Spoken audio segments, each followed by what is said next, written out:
सभी दर्शकों को नमस्ते। स्वागत है आपका सत्य संवाहक के एक नए लाइव में। एक बार दर्शकों बता दीजिए कि आपको हमारी आवाज पहुंच रही है अथवा नहीं। कमेंट के माध्यम से आप बता दीजिए।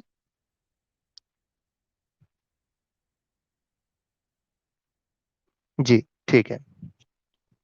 तो आप सभी से एक निवेदन करना चाहूंगा कि इस लाइव को शेयर कर दीजिए ताकि अधिक से अधिक लोग इस लाइव से जुड़ सकें और स्वामी जी के माध्यम से जो आज विषय रखा गया है, कर्म फल पे संपूर्ण शंका समाधान, वो अधिक से अधिक लोग उसके जुड़ सकें इस लाइव से।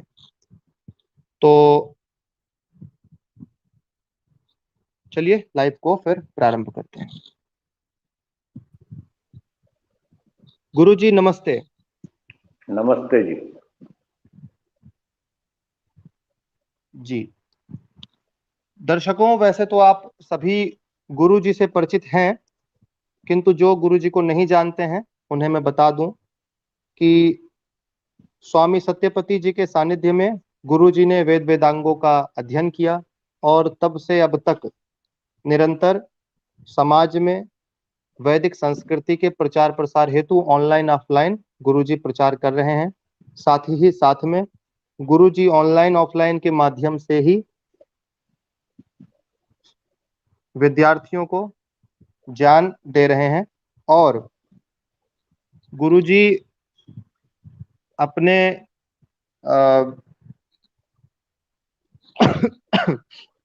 दर्शन योग महाविद्यालय में प्रबंधक हैं। तो गुरुजी फिर कार्यक्रम को प्रारंभ किया जाए। जी जी धन्यवाद। गुरुजी, मेरा जो पहला प्रश्न है वो आपसे ये है कि जो कर्ता कर्म करता है, तो कर्ता की दृष्टि से कर्म कितने प्रकार के हैं और कौन कौन से हैं? कर्ता की दृष्टि से कर्म 3 प्रकार के होते हैं। एक होते हैं कृत कर्म, दूसरे होते हैं कारित कर्म और तीसरे होते हैं अनुमोदित कर्म। कृत कर्म का मतलब है जो कर्म व्यक्ति स्वयं अपने हाथ से करता है। जैसे कोई स्वयं यज्ञ करता है और खेती करता है, व्यापार करता है, स्वयं करता है, तो उसको कृत कर्म कहते हैं। दूसरा है कारित कर्म। कारित का मतलब होता है किसी दूसरे व्यक्ति को बिठाकर उसको वेतन दे देते हैं और कहते हैं भाई तुम मेरी जगह काम करो। जैसे एक मैनेजर होता है या कोई कंपनी का मालिक होता है, दुकान का मालिक होता है, वो अपनी दुकान में 5, 7, 8 नौकर रख देता है और वो काम करते रहते हैं। मालिक उन नौकरों को वेतन दे देता है। ये कारित कर्म है, दूसरे से करवा लेना। और तीसरा है अनुमोदित। कुछ लोग एक हॉस्पिटल बना रहे थे और वो किसी दूसरे बुद्धिमान के पास गए सलाह लेने के लिए कि आप हमें सलाह दीजिए कि हम ये हॉस्पिटल बनाना चाहते हैं, तो आपका क्या सुझाव है, बनाएं कि नहीं बनाएं। उसने सुझाव दे दिया, समर्थन कर दिया कि हाँ हाँ बनाओ बनाओ, बहुत अच्छी बात है, रोगियों की सेवा होगी और रोगियों को स्वस्थ बनाया जाएगा, समाज सेवा का काम है, पुण्य का काम है, बहुत अच्छा काम है, तो आप हॉस्पिटल बनाइए। इस प्रकार से उसने समर्थन किया। तो इसको शास्त्रीय भाषा में अनुमोदित कर्म कहते हैं। तो योग दर्शन में ये 3 प्रकार के कर्म बताए हैं, कृत, कारित और अनुमोदित। जी जी गुरुजी। गुरुजी, जो दूसरा प्रश्न है वो ये है कि किस प्रकार के कर्मों का फल कैसे, कब, कहां, किस रूप में मिलता है? क्या हम इन विषय में जान सकते हैं? देखिए, कर्मफल विषय बहुत कठिन, गंभीर और बहुत लंबा है। इसको पूरा पूरा तो कोई ऋषि भी नहीं जान पाए। बड़े बड़े ऋषियों ने वेदों का अध्ययन किया, साधनाएं की, तपस्या की, समाधि लगाई, बहुत कुछ जाना, और कुछ कुछ वो बता भी गए, अपने शास्त्रों में लिख भी गए कि कर्मफल की व्यवस्था इस तरह से है। फिर भी अंत में उन्होंने ये कहा कि इसको कोई पूरा नहीं जान सकता, इसको जानना मनुष्यों के लिए असंभव है। तो कब किस कर्म का कहाँ और कैसा फल मिलेगा, इसका ठीक ठीक निर्णय नहीं कर सकते। फिर भी मोटा मोटा जान सकते हैं, समझ सकते हैं।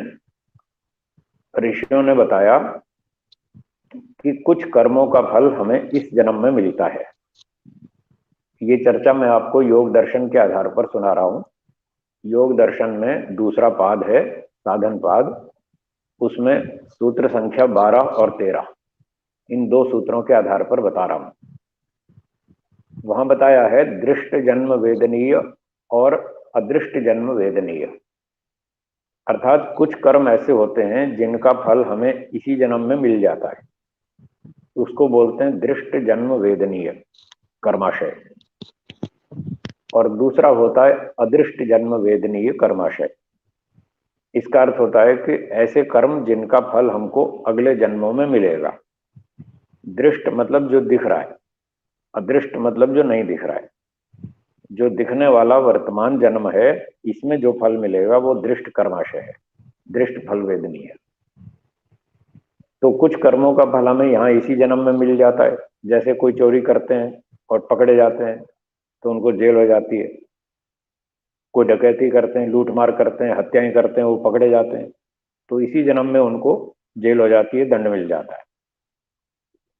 परंतु कुछ लोग नहीं पकड़े जाते अथवा रिश्वत देकर छूट जाते हैं, सिफारिश लगा के छूट जाते हैं, उनको इस जन्म में कर्मफल नहीं मिल पाया, तो उनका उनके खाते में जमा रहता है और फिर अगले जन्मों में ईश्वर उनको फल देता है। इस प्रकार से यदि यहाँ फल मिल गया तो ठीक है, और नहीं मिला तो आगे मिल जाएगा, ईश्वर दे देगा। यहाँ सरकार ने नहीं दिया, पंचायत ने नहीं दिया, किसी और समाज के अधिकारी ने नहीं दिया, तो फिर ईश्वर देगा, अगले जन्मों में देगा। एक व्यक्ति एक कंपनी में नौकरी करता है, 1 महीना काम करता है, पहली तारीख को उसको तनख्वाह मिल जाती है, तो इसी जन्म में उसने कर्म किया और इसी जन्म में फल मिल गया। एक सैनिक है, वो देश की सीमा पर देश की रक्षा करता है, दुष्टों को रोकता है और उनको मार देता है, तो देश के लोग उससे सुरक्षित रहते हैं। तो उसको 26 जनवरी को इनाम मिलता है। आपने देखा होगा 26 जनवरी की परेड में राष्ट्रपति जी ऐसे बढ़िया सैनिकों को इनाम देते हैं। तो इस प्रकार से कुछ कर्मों का फल हमको इसी जन्म में यहाँ पर मिल जाता है, और जिन कर्मों का फल यहाँ नहीं मिल पाया, अच्छे भी कर्म किए थे, कुछ बुरे भी किए थे, जो भी किए थे, किसी सैनिक ने बहुत अच्छी सेवा की, हॉस्पिटल में डॉक्टर ने बहुत अच्छी चिकित्सा की, और उसको बस थोड़ा बहुत खाना पीना खर्चा मिलता रहा, बड़ा पूरा फल यहाँ नहीं मिला, तो उसका फल जमा रहेगा और अगले जन्मों में ईश्वर उसको फल दे देगा। तो इस तरह से ये सिद्धांत है। अब किस रूप में मिलता है वो 13वें सूत्र में बताया है कि इस जन्म के कर्मों का फल कहीं धन के रूप में, जो सरकार, राजा और कंपनी के अधिकारी लोग होते हैं वो दे देते हैं वेतन के रूप में, कहीं सम्मान के रूप में, कहीं पुरस्कार के रूप में, कहीं कुछ रूप में। और जो हम व्यायाम करते हैं, इसी जन्म में हमारी आयु बढ़ जाती है, शक्ति बढ़ जाती है, जीवन काल अच्छा हो जाता है, स्वस्थ हो जाता है, व्यक्ति सुखी रहता है। तो ये फल है जो हमें आयु और भोग के रूप में इसी जन्म में मिलता है। और जो कर्म बच गए, जिनका फल इस जन्म में अभी नहीं मिल पाया, उनका फिर अगले जन्म में जाति, आयु और भोग, ये 3 तरह से कर्मों का फल मिलता है। जाति का मतलब है जन्म अर्थात शरीर, मनुष्य, पशु, पक्षी, कीड़ा मकोड़ा, वृक्ष, वनस्पति, समुद्री जीव, जंगली जानवर, शेर, भेड़िया, हाथी, बंदर आदि, ये जाति शब्द का अर्थ है। जाति जन्म से लेकर मृत्यु तक बदलती नहीं है, एक ही रहती है। तो बिल्ली जो बन गई वो मरते दम तक बिल्ली ही रहेगी, बीच में उसको तोड़ मरोड़ के उल्लू नहीं बना सकते, कुत्ता नहीं बना सकते, उस जन्म में तो बिल्ली ही रहेगी। ये है जाति। आयु का मतलब जितना उसको जीने का समय मिला है। बिल्ली 2 साल, 4 साल, 5 साल जिएगी, कुत्ता 10 साल जी लेगा, गाय 15-20 साल जी लेगी, मनुष्य 70-80 साल 90 साल जी लेगा। तो वो जीने का समय, वो उसकी आयु है, और जो खाना पीना उसके साधन उसको मिलते हैं रहने आदि के, वो सारा भोग कहलाता है।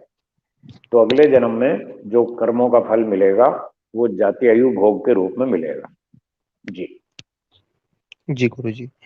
तो गुरुजी फिर क्या जो कुछ कर्म संसार में हो रहा है, जो हुआ हम्म है और जो होने वाला है, वह सब ईश्वर की इच्छा अनुसार, ईश्वर की ही लीला है, अर्थात ईश्वर ही कर रहा है, जीव नहीं?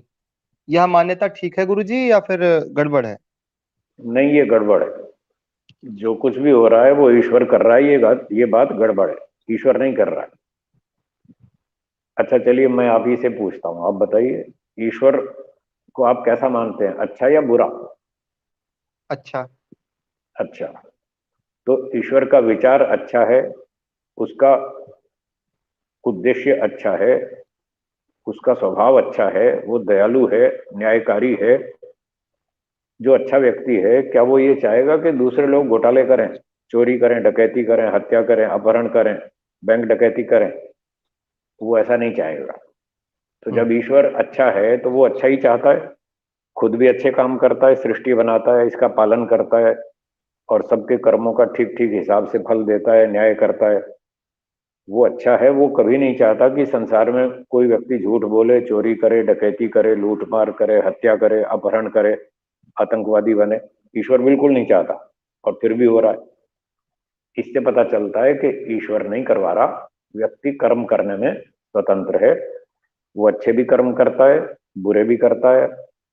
आत्मा में अच्छे संस्कार भी हैं, बुरे संस्कार भी हैं। जब उसके अच्छे संस्कार जागते हैं तो वो अच्छी योजना बनाता है और अच्छे काम करता है। जब उसके बुरे संस्कार जागते हैं तो वो बुरी योजना बनाता है और बुरे काम करता है।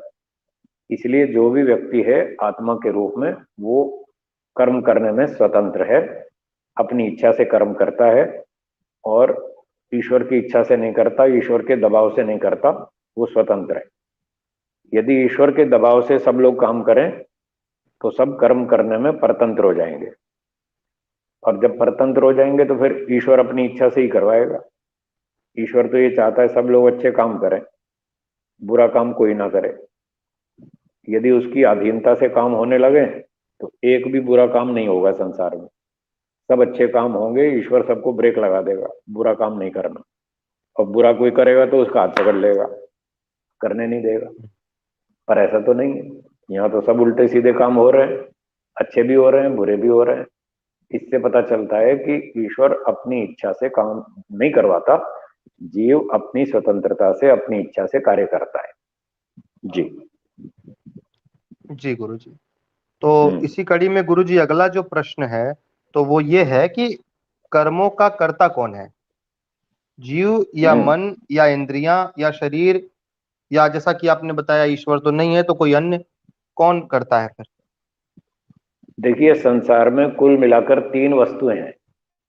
एक ईश्वर है, दूसरा आत्मा है, और तीसरा प्रकृति, मटेरियल्स, जड़ पदार्थ।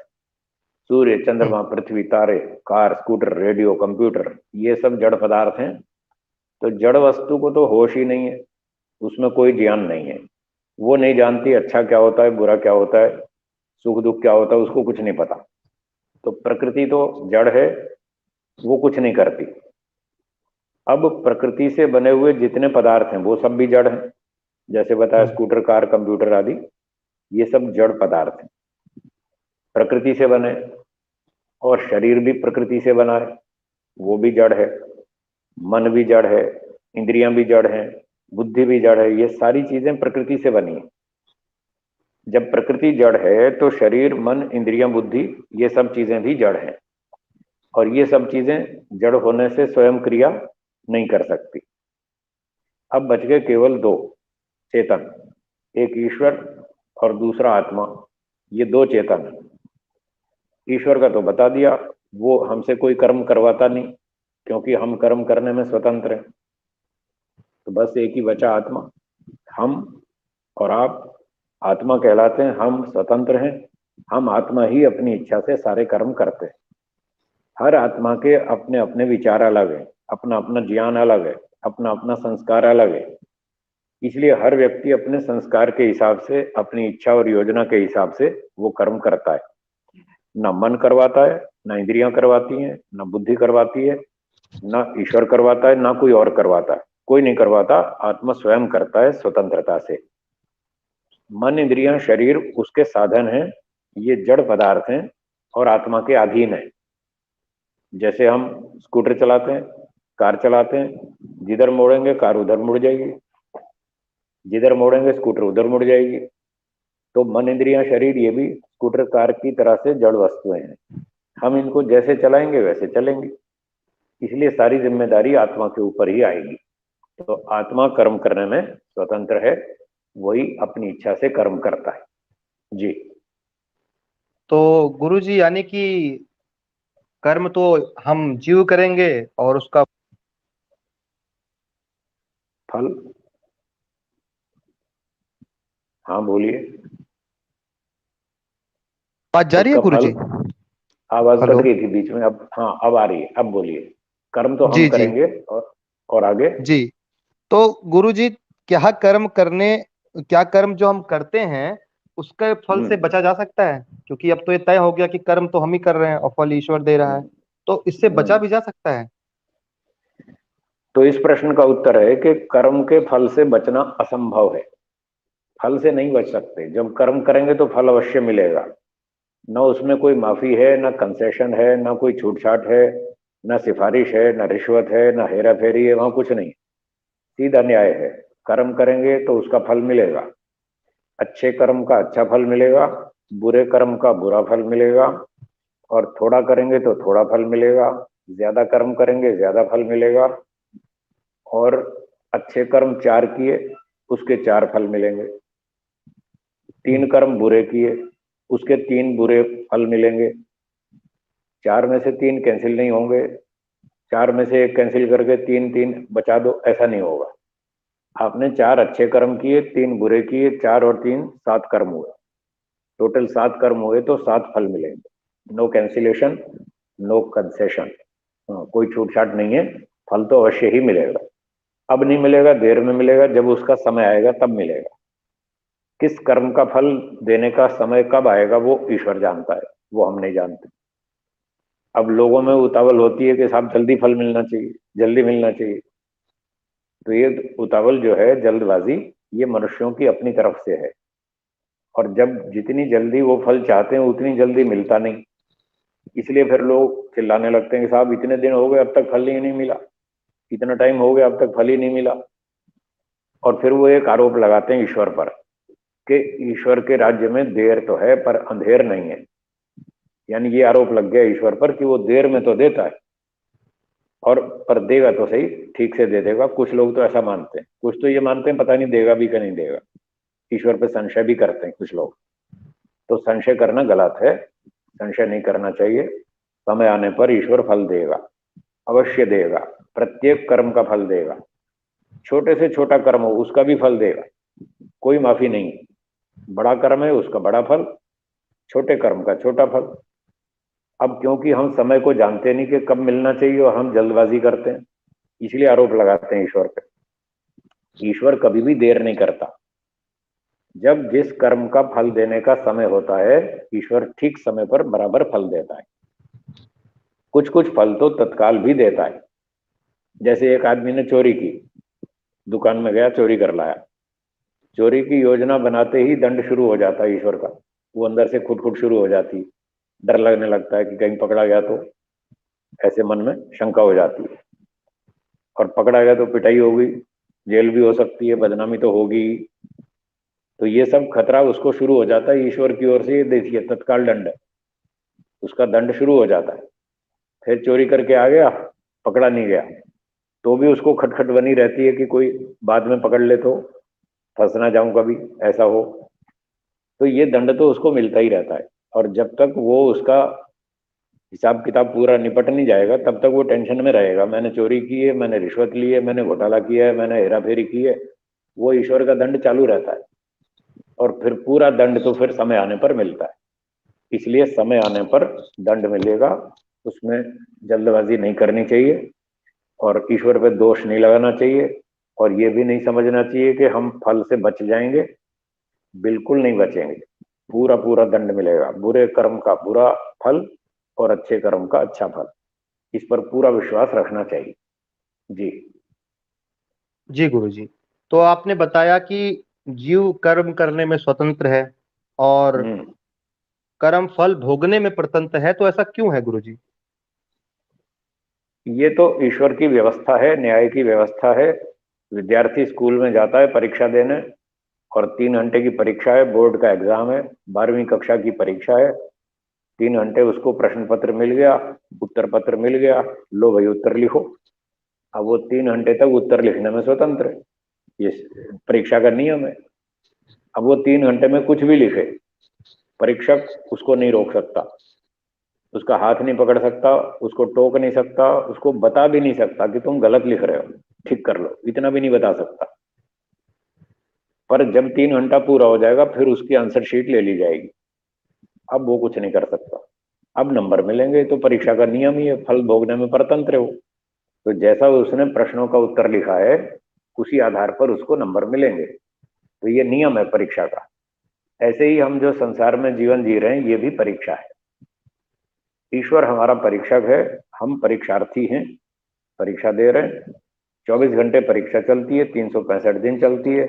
ईश्वर 24 घंटे हमको चेक करता रहता है, कहाँ गड़बड़ कर रहा है, कहाँ ठीक कर रहा है। स्कूल की परीक्षा में और ईश्वर की परीक्षा में इतनी समानता है कि कर्म करने में हम भी स्वतंत्र हैं और वो विद्यार्थी भी स्वतंत्र है। वो 3 घंटे तक कुछ भी लिखे। पर परंतु थोड़ा सा इसमें अंतर भी है, स्कूल की परीक्षा में और ईश्वर की परीक्षा में थोड़ा अंतर भी है।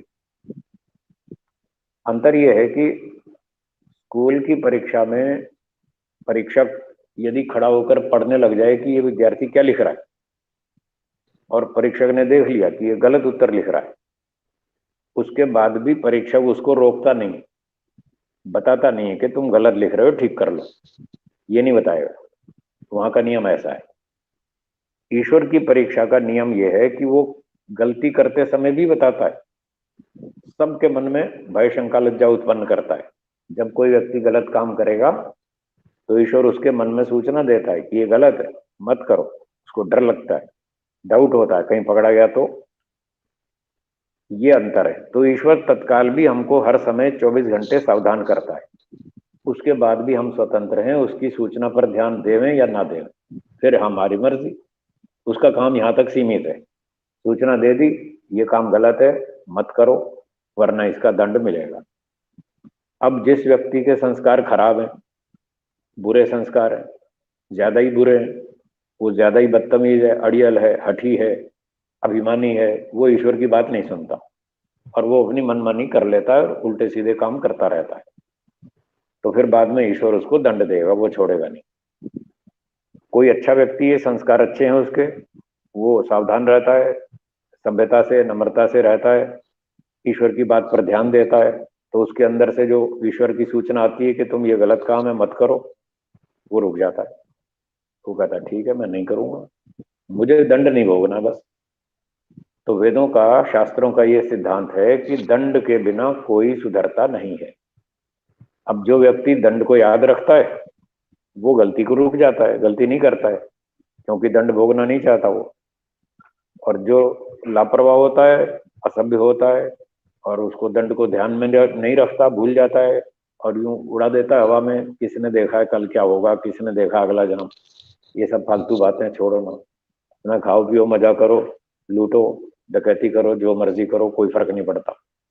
इस तरह से सोचकर बोलकर जो उड़ा देता है बात को, ईश्वर की बात को ध्यान नहीं देता, वो असभ्यता के काम करता रहता है और बाद में फिर दंड भोगता है। तो ये व्यवस्था है, दंड से बच नहीं सकते किसी भी तरह से, वो समय आने पर भोगना ही पड़ेगा फल। जी। जी, एक बार मैं दर्शकों से पुनः फिर निवेदन करूंगा कि इस लाइव को शेयर कर दीजिए, क्योंकि आज विषय बहुत महत्वपूर्ण चल रहा है। तो गुरु जी, इतना सुनने के बाद भी एक हम्म। आम व्यक्ति में एक फिर से ये प्रश्न आता है कि फिर कर्मों का फल कब मिलता है? तो जैसा बताया था मैं फिर दोहरा देता हूँ, कुछ कर्मों का फल इसी जन्म में मिलता है, और कुछ कर्मों का फल अगले जन्मों में मिलता है, कुछ कर्मों का फल दूसरे में, तीसरे में, चौथे में, पांचवें में, 10वें जन्म में, और कुछ कर्म ऐसे हैं जिनका फल मोक्ष में मिलता है।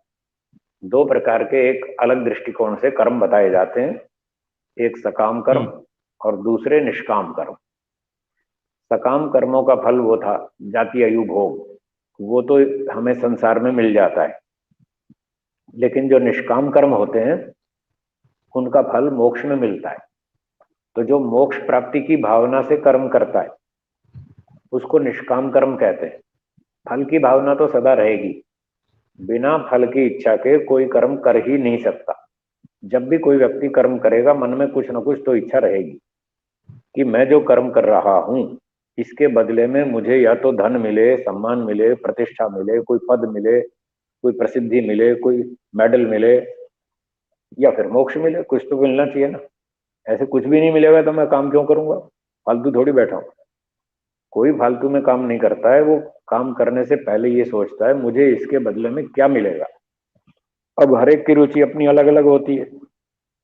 किसी को मोक्ष की इच्छा है तो वो मोक्ष के उद्देश्य से काम करता है, सेवा करता है, प्रचार करता है, विद्या पढ़ाता है, परोपकार के काम करता है, दान देता है। तो जो इस मोक्ष प्राप्ति की भावना से कर्म करता है उसको मोक्ष में फल मिलता है, आनंद मिलता है ईश्वर का, उसका वो फल है। और जो धन सम्मान की इच्छा से करता है कि मुझे धन चाहिए, सम्मान चाहिए, पद प्रतिष्ठा चाहिए, मैं इसका सुख लेना चाहता हूँ, संसार का सुख लेना चाहता हूँ, उसको सकाम कर्म कहते हैं। तो जो इस भावना से करता है उसको ईश्वर यही फल दे देता है। वो कहता है जी ठीक है, मुझे अगला जन्म चाहिए, बढ़िया चाहिए। ईश्वर कहता है लो, जैसा चाहिए वैसा लो। मोक्ष चाहिए तो मोक्ष देंगे, संसार का सुख चाहिए वो देंगे। अब ये तो हर एक की अपनी अपनी समझ है, जिसको जैसा ठीक लगता है वो उस तरह से काम करता है और उस भावना से करता है, फिर ईश्वर उसको वैसा फल देता है।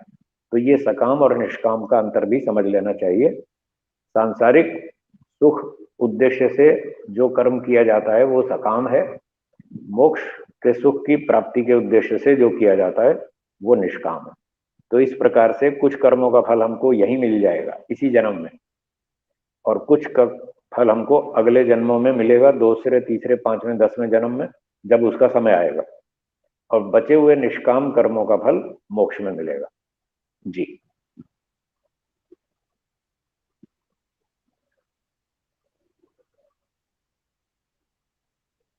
आपकी आवाज नहीं आ रही, अगला प्रश्न हो तो बताइए। जी, आवाज जा रही है गुरुजी? हाँ अब आ रही है, बोलिए। हाँ, मैंने कहा गुरुजी, जैसा कि आपने अभी बताया था थोड़ी देर पहले कि एक व्यक्ति चोरी करने जाता है तो मन में सोच ही लेता है तो उसके कर्मों का जो है फल उसे मिलने लगता है। तो मेरा ठीक है। अगला प्रश्न यही था कि मानसिक, वाचनिक तथा शारीरिक कर्मों का फल समान रूप से मिलता है गुरुजी या फिर न्यूनाधिक मिलता है? हाँ, मानसिक, वाचनिक और शारीरिक कर्म जो होते हैं इनका फल अलग अलग प्रकार का होता है, कम अधिक होता है, एक जैसा नहीं होता। एक व्यक्ति मन में सोचता है कि मैं चोरी कर लूंगा, आज शाम को दुकान में जाऊंगा 7 बजे, दुकानदार की नजर बचा के आज फलानी सी वस्तु चुरा के लाऊंगा, ऐसा मन में योजना बना लिया उसने। तो ये मानसिक कर्म हो गया, इसका अब उसको दंड मिलेगा। पर उसने बताया नहीं किसी को, वाणी से नहीं बताया कि मैं चोरी करूंगा, सिर्फ उसको ही पता है और किसी को नहीं पता। या तो ईश्वर को पता है, वो तो हमारे अंदर बैठा ही है, वो जानता है, और वो व्यक्ति जानता है जिसने योजना बनाई मानसिक कर्म की। तो वो मानसिक योजना बनाता है, जब योजना बना ली तो वो कर्म की कैटेगरी में आ गया, अब इसका उसको फल मिलेगा। अगर वो ये सोचता है चोरी करूं या ना करूं, करूं या ना करूं, ऐसे दो दो विचार होते हैं मन में, निर्णय कुछ नहीं, सोच रहा है वो, तो इसको बोलते हैं विचार। ये कर्म नहीं है, ये कर्म नहीं बना, भी इसका दंड नहीं मिलेगा। झूठ बोलूं या ना बोलूं, धोखा दूं या ना दूं, रिश्वत लूं या ना लूं, जब तक मन में दो विचार चल रहे हैं तब तक ये कर्म नहीं बना, इसका कोई फल नहीं मिलेगा। जब दो में से हम एक निर्णय कर लेंगे, चोरी करूंगा, फाइनल डिसीजन हो गया, रिश्वत लूंगा, धोखा दूंगा, अब ये कर्म बन गया, इसका फल मिलेगा। वो मानसिक कर्मों का फल मानसिक रूप से मिलता है, ऐसा महर्षि मनु जी ने लिखा है मनुस्मृति में। और वाणी के कर्मों का फल फिर वाणी से मिलता है, और शरीर के अपराधों का दंड फिर शारीरिक दंड के रूप में भोगना पड़ता है। ऐसा महर्षि मनु जी ने और महर्षि दयानंद जी ने भी लिखा है सत्यार्थ प्रकाश के 9वें समोल्लास में। तो मान लीजिए एक व्यक्ति मानसिक कर्म करता रहता है, बुरे काम खूब करता रहता है, तो उसको फिर मानसिक रूप से दंड, एक तो वो टेंशन में रहता है, चिंता में रहता है, तनाव में रहता है इसी जन्म में। दूसरा, उसको फिर अगले जन्म में छोटे परिवार में जन्म मिलेगा, ताकि वो बड़े बड़े धनवान सेठों को देख देख कर मन में जलता रहे कि ये तो खा रहे हैं, कमा रहे हैं, पार्टी में जा रहे हैं, डांस कर रहे हैं, सब मौज मस्ती कर रहे हैं, मुझे कोई घुसने नहीं देता, ये पार्टी में मुझे बिठाते नहीं, मेरे को पास में भी नहीं आने देते, दरवाजे से बाहर निकाल देते हैं, तू बाहर बैठ। तो वो बेचारा मन मन में जलता रहता है। इस तरह का मानसिक दंड उसको भोगना पड़ता है। ये मानसिक कर्मों का फल है। वाणी से झूठ, छल, कपट, धोखा, बेईमानी करते हैं लोग, उसका दंड फिर ये मिलता है कि उसको अगले जन्मों में पशु पक्षी, शेर, भेड़िया, हिरण ऐसे पशु पक्षी बना दिया जाता है। तो उसकी वाणी परमात्मा छीन लेता है, अब तुम वाणी से अपना दंड भोगो। तो बस ऐसे ही पशु वशु जैसे घूमते रहते हैं, बोल तो सकते नहीं, भाषा छीन ली ईश्वर ने, ये वाणी का दंड है। और शरीर से अपराध किए, चोरी, हत्याएं, अपहरण, व्यभिचार आदि आदि, आतंकवाद, बम फोड़ना, इस तरह के शारीरिक अपराध करने पर उसको वृक्ष आदि योनियों में जन्म मिलता है। तो उसका शरीर ऐसा ही छीन लेता है भगवान, उसको वृक्ष बना के खड़ा कर देता है, बस तुम्हारा चलना फिरना भी बंद, खड़े रहो, यहीं खड़े रहो सारा जीवन, तुम्हारा दंड है। कुत्ते गधे फिर भी कम से कम घूम घाम लेते हैं, सैर तो कर लेते हैं इधर उधर, पेड़ को तो बेचारे को वहीं खड़े रहना पड़ता है, वो सैर भी नहीं कर सकता। तो ये ऋषियों ने कर्मफल के विषय में बताया, शारीरिक अपराधों से फिर इस तरह का दंड मिलता है और वृक्ष आदि योनियों में उसको फल भोगना पड़ता है। तो इस तरह से फल की मात्रा कम अधिक है और उसका स्वरूप भी अलग अलग है। वाचनिक कर्मों का फल अलग ढंग से, शारीरिक कर्मों का अलग ढंग से, और मानसिक कर्मों का अलग ढंग से। जी जी। तो गुरुजी इसमें फिर क्या, जैसे कोई भ्रांतिपूर्ण या विवशता से या मजबूरी से या जिसको अल्प ज्ञान है, ऐसे व्यक्ति यदि कर्म अनजाने में कर देते हैं तो उनके भी कर्मों का यही फल होता है या दूसरा? हाँ, कोई मजबूरी से करता है तो उसका दंड थोड़ा कम होता है। मजबूरी से या भ्रांति से, अविद्या से, अनजाने में गलतियां हो गई, उसका दंड कम मिलता है। और जो जानबूझ के करता है उसका दंड अधिक होता है। जैसे एक मोटा उदाहरण सा है, आप बाजार में जा रहे हैं तो थोड़ी भीड़ भाड़ है, ज्यादा है, फिर भी आप बच बच के चल रहे हैं कहीं टकरा ना जाएं दूसरे से। बहुत कोशिश करने पर भी भीड़ अधिक होने से कहीं ना कहीं दूसरे से थोड़ा सा कंधा छू जाता है। तो कहते हैं भाई साहब माफ करना, गलती हो गई, क्या करें, भीड़ बहुत ज्यादा है, मैंने जानबूझ के तो मारा नहीं। वो भी परिस्थिति को देख लेता है और समझ लेता है कि ठीक है भाई, जानबूझ के नहीं मारा, भीड़ है, मजबूरी से लग गया। तो वो भी कहता है ठीक है जाओ कोई बात, वो सहन कर लेता है, ज्यादा नाराज नहीं होता, मामूली सी नाराजगी होती है, फिर उसको परिस्थिति के अनुसार स्वीकार कर लेता है। अब दूसरे उदाहरण में मान लो अच्छी खुली चौड़ी सड़क है और सब अच्छी तरह जा रहे हैं खुल खुल करके, कोई भीड़ भाड़ नहीं है, और ऐसी स्थिति में आप किसी को यूं कोहनी मार दें, फिर देखना अब नहीं छोड़ेगा। अच्छा, मुझे जी। कोहनी मारता है, बताता हूँ तुझे तू ज्यादा पहलवान है, अभी बताता हूँ। फिर वो उसको ठोकेगा अच्छी तरह से। तो ये दोनों में हमको अंतर दिखता है कि जब जानबूझ के आदमी गलती करता है तो फिर वो उसको माफ नहीं करेगा, और अनजाने में हो जाए, मजबूरी में हो जाए तो सहन कर लेता है। अब ये मनुष्यों के लिए तो ठीक है, हम सहन कर लेते हैं, माफ कर देते हैं। ईश्वर माफ नहीं करता, ये ध्यान रखिएगा, ईश्वर बिल्कुल माफ नहीं करता है। अनजाने में करो, जानबूझ के करो, मजबूरी में करो, जैसे भी करो, दंड तो मिलेगा। आपने गलती की है, आपके हाथ से हुई है, इसके जिम्मेदार आप हैं, आपको उसका दंड तो मिलेगा। बस इतना अंतर जरूर है, जानबूझ के गलतियां करेंगे तो ज्यादा दंड मिलेगा, अनजाने में हो गई तो थोड़ा दोष कम हो गया आपका, आपने जानबूझ के नहीं किया तो उसमें दोष कम होता है, इसलिए फिर दंड भी कम होता है। मजबूरी से किया, मजबूरी में भी आप जानबूझ के ही कर रहे हैं, लेकिन थोड़ा सा शक्ति कम है, दूसरे का दबाव ज्यादा है, लड़ सकते नहीं है तो मजबूरी है, तो वो भी परिस्थिति देखकर थोड़ा उसमें भी कम कर दिया जाता है। तो जितना दोष होगा उस हिसाब से ही दंड मिलेगा, माफी वाफी कुछ नहीं। जी। अच्छा, तो गुरुजी इसमें फिर जैसा कि आपने अभी थोड़ा देरी पहले बताया था कि कर्मों का फल ईश्वर देता है, तो मैं ये पूछना चाहता हूँ कि कर्मों का फल केवल ईश्वर देता है या फिर राजा, न्यायाधीश या समाज के व्यक्ति भी देते हैं, या स्वयं भी ले सकता है वो अपने कर्मों का फल?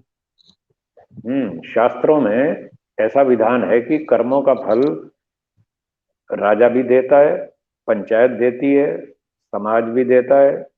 जिस कंपनी में कोई कर्मचारी काम करता है वहां गलती करे तो कंपनी के अधिकारी भी दंड देते हैं, घर में माता पिता भी दंड देते हैं, बच्चे गलतियां करते हैं तब, स्कूल में विद्यार्थी गलती करते हैं तो स्कूल प्रशासन भी उनको दंड देता है। तो जहां जहां जिस क्षेत्र में जो व्यक्ति काम कर रहा है, वो उस क्षेत्र में यदि वो गलती करेगा तो वहां के अधिकारी उसको दंड देंगे।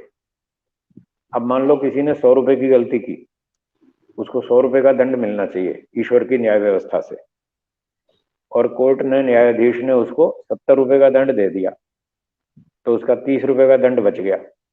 वो बचा हुआ 30 ईश्वर दे देगा, उसका हो गया निपटारा, पूरा हो गया। अगर कोर्ट ने उसको 80 रुपए का दंड दिया तो 20 बच गया 100 में से, तो 20 ईश्वर दे देगा।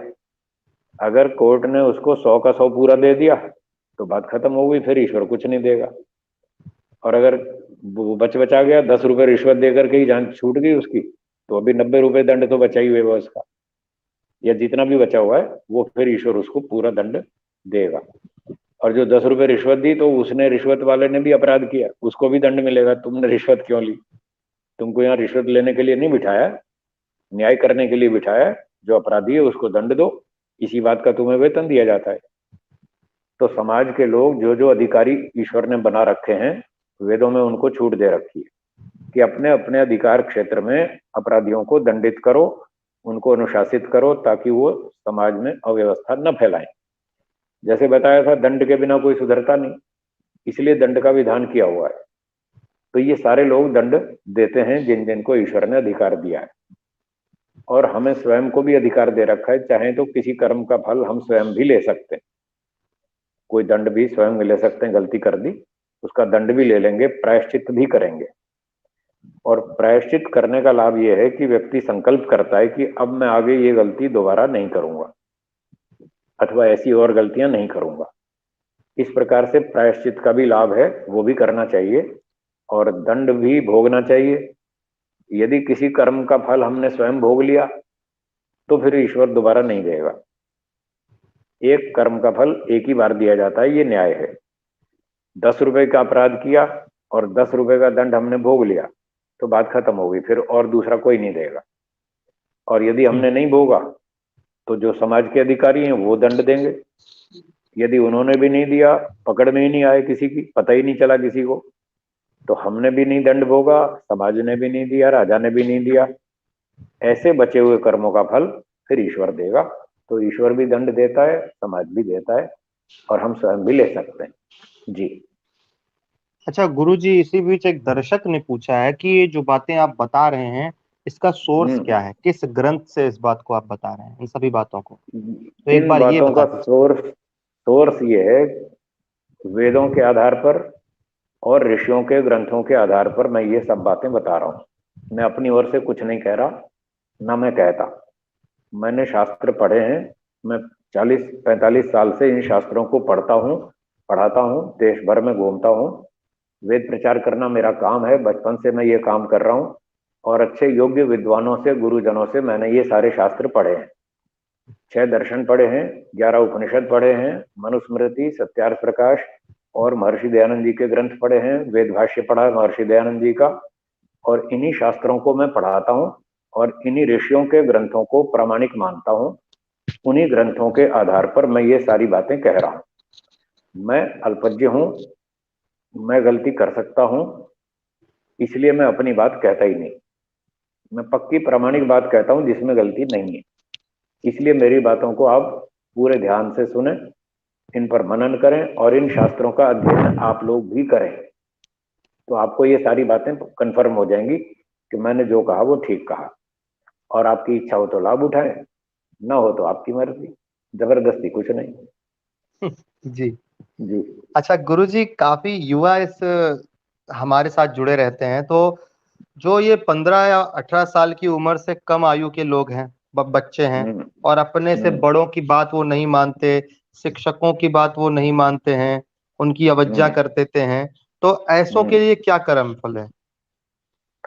कर्म का फल तो मिलेगा, छोटे बच्चों को भी मिलेगा, 5 साल से ऊपर। अब 5 साल से छोटा तो चलो मान लेते हैं बुद्धि कम है, तो वो तो खेलता कूदता है और धीरे धीरे सीखता रहता है। जब 5 साल की उम्र में स्कूल जाने लगता है तो उसका बुद्धि का विकास शुरू हो जाता है, और फिर उस पर जिम्मेदारी बढ़ती जाती है। जैसे अभी हम बात कर रहे थे कि अनजाने में गलती की, दंड तो उसका भी मिलेगा, माफी कुछ नहीं है। 3 साल का बच्चा भी चप्पल उठा के मकोड़े मारता है ना, जब पीट पीट के, उसका भी दंड मिलता है। हाँ, ये नहीं समझना कि वो तो बच्चा है, अबोध है, उसको क्या दंड मिलेगा, उसको भी हम्म। मिलेगा। उसने अनजाने में गलती की है, दंड तो मिलेगा। फिर माता पिता उसको सिखाते हैं, नहीं बेटा, मकोड़े को नहीं मारना, चींटी को नहीं मारना, इसको नहीं मारना, किसी को नहीं मारना, कुत्ता है उसके साथ खेलो, आदि आदि, बिल्ली के साथ खेलो, खेलना ठीक है, पर उसको दुख नहीं देना, अन्याय नहीं करना, उसको परेशान नहीं करना। तो इस तरह से जैसे जैसे बच्चा बड़ा होता जाता है, तो 5 साल से ऊपर उम्र होने पर वो समझने लगता है। उम्र के हिसाब से उसकी जानकारी बढ़ती है, जिम्मेदारी बढ़ती है। 12-14 साल का हो गया, 15 का हो गया, तो वो उसकी अकल थोड़ी अच्छी विकसित हो जाती है। तो फिर वो जब गलती करता है और बताने पर भी नहीं मानता, समझाने पर भी नहीं मानता, तो वो दोषी है, उसको भी दंड मिलेगा। माता पिता देंगे तो ठीक, और माता पिता ने नहीं दिया तो स्कूल में टीचरों के सामने गड़बड़ की तो टीचर लोग उसको दंड देंगे, प्रिंसिपल साहब दंड देंगे। तो जहां भी गलती करेगा वो अधिकारी, वहां के लोग उसको दंड देंगे। अब यदि वो बदतमीजी करता है, ज्यादा उछलता है, जैसे कि विदेशों में हम सुनते रहते हैं कि वहां 12, 14, 15 साल के जो बच्चे हैं वो अपनी मनमानी बहुत करते हैं, और वहां की सरकार के कानून भी ऐसे हैं कि आप बच्चे को डांट नहीं सकते, थप्पड़ नहीं मार सकते, उसको दंड नहीं दे सकते। बताते हैं अमेरिका में कोई 12, 14 साल के बच्चे को थप्पड़ मार दे बाप, तो उसका पड़ोसी टेलीफोन कर देता है पुलिस में, पुलिस आके उसको बाप को पकड़ के ले जाती है जेल में। तो वहां ऐसे गलत से कानून बना रखे हैं, वो ठीक नहीं। अब उन्हीं की नकल भारत में भी हो रही है, वो गलत। दंड सबको मिलना चाहिए, छोटा बच्चा हो चाहे बड़ा हो, चाहे जवान हो चाहे बूढ़ा हो, उम्र कोई कारण नहीं है किसी की माफी का। हाँ, ज्ञान का स्तर थोड़ा बहुत कारण माना जाएगा, जिसका ज्ञान कम है तो उसको दंड थोड़ा कम मिलेगा। लेकिन ज्ञान अधिक है, जानता है, सब कुछ समझता है, और फिर गलती करता है, तो उतना दंड अधिक मिलेगा। तो इसलिए दंड तो देना ही चाहिए। हाँ, दंड के स्वरूप अलग अलग हो सकते हैं। जैसे हमारे शास्त्रों में ये भी बताया कि जो 5 साल से कम उम्र के बच्चे हैं, छोटे, 2 साल के, 3 साल के, 4 साल, उनको शारीरिक दंड नहीं देना चाहिए। यानी थप्पड़ नहीं मारना, उसको पिटाई नहीं करनी, डंडा नहीं मारना। 5 साल से कम उम्र के बच्चे को, उसका मन मस्तिष्क कोमल होता है, अगर उसकी पिटाई करी तो उसके दिमाग पे गलत असर होता है उसका, और वो उसके अंदर वो जमा होता रहता है द्वेष, कि मेरे को इस आदमी ने पीटा था, वो अंदर जमा होता रहता है। फिर वो बड़ा होकर के बदला लेगा, तो उसका विकास ठीक नहीं होगा, बिगड़ जाएगा। इसलिए हमारे शास्त्रों में बताया, पंचवर्षाणी लालये, 5 साल तक बच्चे को प्रेम से चलाओ, पिटाई नहीं करना। 10 वर्षाणी ताड़ये, फिर 10 साल यानी छठे वर्ष से 15 वर्ष की आयु तक, जिसको आप आधा टीन एज हो जाती है, 15 तक, तो 5 से 15 तक 10 साल में उसको प्रेम से समझाओ, 2 बार समझाइए, नहीं माने तो फिर डांट लगाइए, और डांट से भी नहीं माने फिर थप्पड़ लगाओ। अब पिटाई कर सकते हैं थोड़ी थोड़ी, और फिर दंड से भी, थप्पड़ से भी नहीं माने तो खाना बंद कर दो, एक टाइम खाना बंद, तुम्हें दंड मिलेगा। चलो झाड़ू लगाओ, तुमने ये गलती की है, एक कमरे में झाड़ू लगाओ, पोछा लगाओ, और 1 सप्ताह के लिए तुम्हारा गार्डन सैर सपाटा बंद, ये दंड है तुम्हारे लिए। तुम गड़बड़ करते हो, 1 हफ्ते तक तुम्हारा टीवी पिक्चर बंद, सीरियल बंद, तुम्हारी मिठाई बंद, 1 हफ्ते तक कोई मिठाई नहीं मिलेगी।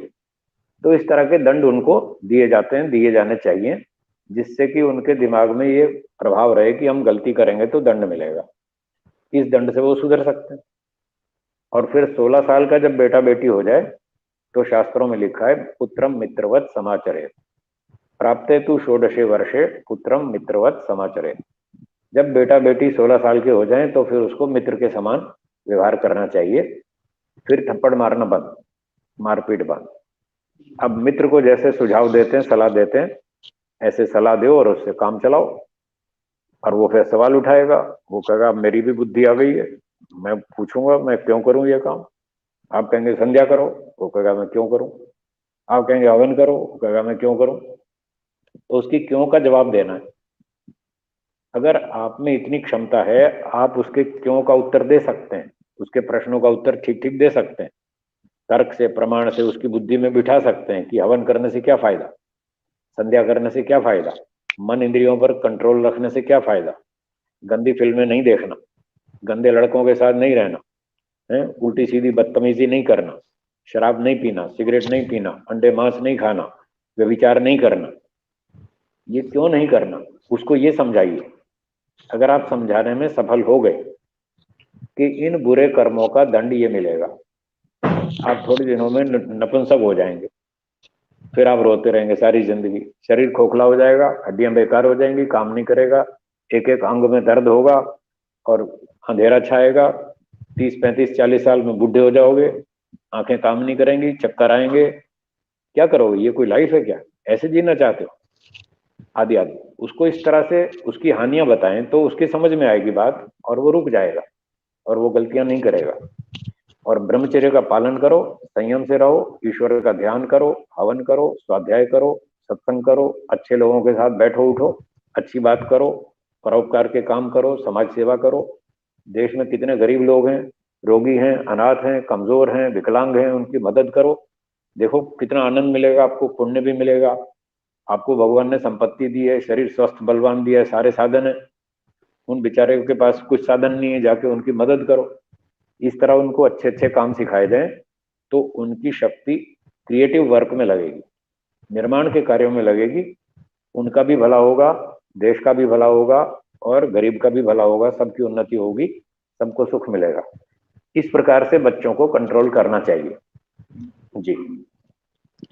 अच्छा गुरुजी, तो फिर सबसे बड़ा प्रश्न जो मुझे ऐसा लगता है कि बहुत लोग करते रहते हैं, जब उन्हें कर्म फल के बारे में बताइए तो वो यही कहते हैं कि छोटी बच्चियों के साथ दुष्कर्म हो रहा है, छोटे बच्चों के को पकड़ करके उनके अंगों को काट लिया जा रहा है, भीख मंगवाया जा रहा है, आदि ऐसी बहुत सारी चीजें आज समाज में हो रही है। तो इनके जी। विरुद्ध भगवान कुछ क्यों नहीं करता है? क्या उसे दिखाई नहीं दे रहा है? और उन बच्चों का क्या दोष है, क्या अपराध है जो उनको इस चीज का दंड मिल रहा है? ठीक है, तो आपने ये पूछा कि जो छोटे छोटे बच्चे हैं उन पर अत्याचार होता है, ऐसा क्यों होता है, भगवान क्यों नहीं रोकता उनको। तो थोड़ी देर पहले मैंने बताया था कि आत्मा कर्म करने में स्वतंत्र है और ये जीवन परीक्षा है, हम सब परीक्षा दे रहे हैं, ईश्वर हमारा परीक्षक है। जैसे स्कूल की परीक्षा में विद्यार्थी गलत उत्तर लिखे तो परीक्षक उसका हाथ नहीं पकड़ सकता, उसको रोक नहीं सकता, वो जो मर्जी लिखे। ईश्वर की इस परीक्षा में भी वही नियम है कि वो हमारा हाथ नहीं पकड़ेगा। छोटे बच्चों पे अत्याचार होता है, हाथ पैर काट देते हैं, अंधा बना देते हैं, लंगड़ा बना देते हैं, उनको सड़क पे बिठा देते हैं, भीख मंगवाते रहते हैं। तो ये सारे गैंग चलते हैं, इस तरह के काम करते हैं। तो वो कर्म करने में स्वतंत्र है, ईश्वर उनका हाथ नहीं पकड़ेगा, तो कर सकते हैं। अब बात ये रही कि भाई इन बच्चों का फिर क्या दोष है, ये कौन सा उनका कर्म फल है जिन पर ये अत्याचार हो रहे हैं। तो इसका उत्तर है ये बच्चों का दोष नहीं है, ये बच्चों का कोई कर्म का फल नहीं है, सीधा सीधा तो कोई कर्म फल नहीं है। इन चोर डाकुओं को, गैंग वालों को किसी के कर्म फल देने का अधिकार भी नहीं है। जब इनको अधिकार ही नहीं है तो वो जो दुख दे रहे हैं, अत्याचार कर रहे हैं, ये कर्म फल नहीं है। कर्म फल तो प्रशासन देता है, वो प्रशासनिक राजा है नहीं, तो ये तो अत्याचार है, इसको अन्याय कहते हैं। अब ये बच्चों का किसी कर्म का सीधा सीधा दंड नहीं है। जैसे एक चोर चोरी करे तो उसको 3 साल की जेल हो जाती है, वो जेल उसकी अपराध के कारण से हुई और उस कर्म का फल है चोरी का, तो ये कोई सीधा कर्म फल नहीं है। फिर क्यों भोगना पड़ रहा बच्चों को? उसका उत्तर केवल इतना है कि ये संसार बड़ा विचित्र है। इस संसार का ये नियम है कि जो भी व्यक्ति यहाँ संसार में जन्म लेगा, फिर सुनिए, जो भी व्यक्ति यहाँ संसार में जन्म लेगा उस पर अन्याय होगा होगा होगा, वो बच ही नहीं सकता।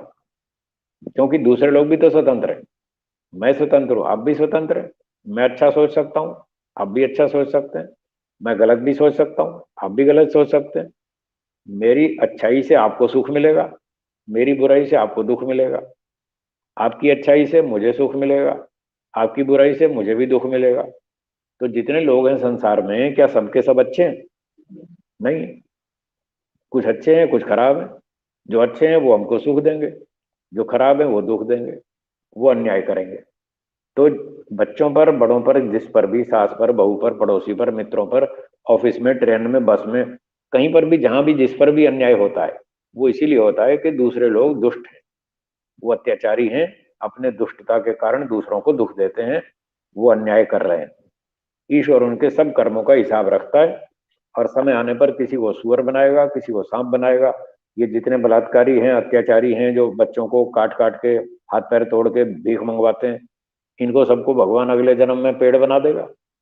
किसी को बरगद का पेड़, किसी को नीम का पेड़, किसी को करेले का पौधा बनाएगा, किसी को कुछ बनाएगा।